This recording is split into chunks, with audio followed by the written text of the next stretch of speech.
Ready to move in premium triplex villas at Kollur APR Projects. April 18న ఏపీలో ఎన్నికల notification విడుదల కానుంది. ఆ వెంటనే నామినేషన్ల స్వీకరణ మొదలు కానుంది.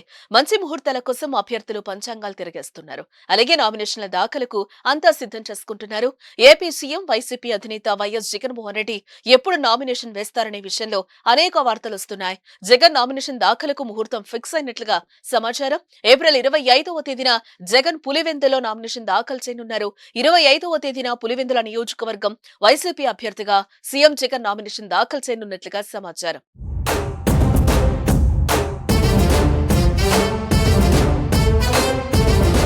సీఎం జగన్ ఏప్రిల్ 24న శ్రీకాకుళంలో బస్సు యాత్ర ముగించుకుని నేరుగా పులివెందుల వెళ్లనున్నారు. నామినేషన్ల అనంతరం బహిరంగ సభలో పాల్గొంటారు. కాగా ఈ నెల 22న సీఎం జగన్ తరపున ఎంపీ అవినాష్ రెడ్డి ఒక సెట్ నామినేషన్ పత్రాలు దాఖలు చేయనున్నారు. ఇది ముందు జాగ్రత్త కోసమేనని తెలుస్తోంది. జగన్ గత ఎన్నికల్లో టీడీపీ అభ్యర్థి ఎస్వీ సతీష్ కుమార్ రెడ్డిపై 90,000 పైచీలకు ఓట్ల మెజార్టీతో గెలుపొందారు.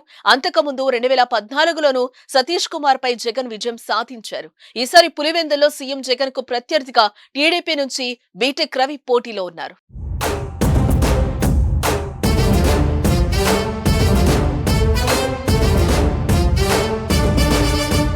మరోవైపు పులివెందులో నామినేషన్ ప్రక్రియ పూర్తయిన తర్వాత జగన్ తిరిగి రాష్ట్ర వ్యాప్త ఎన్నికల ప్రచారం నిర్వహిస్తారు.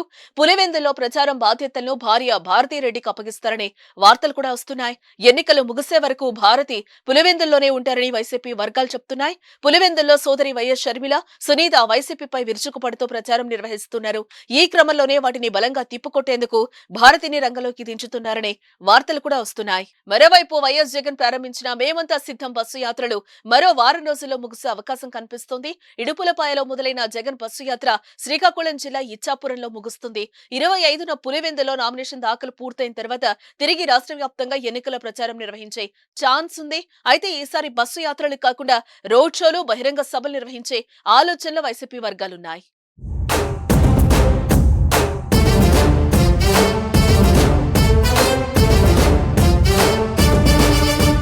సుమన్ టీవీలో మీ పర్సనల్ అండ్ బిజినెస్ ప్రమోషన్స్ కోసం కింది నెంబర్కి కాంటాక్ట్ చేయండి.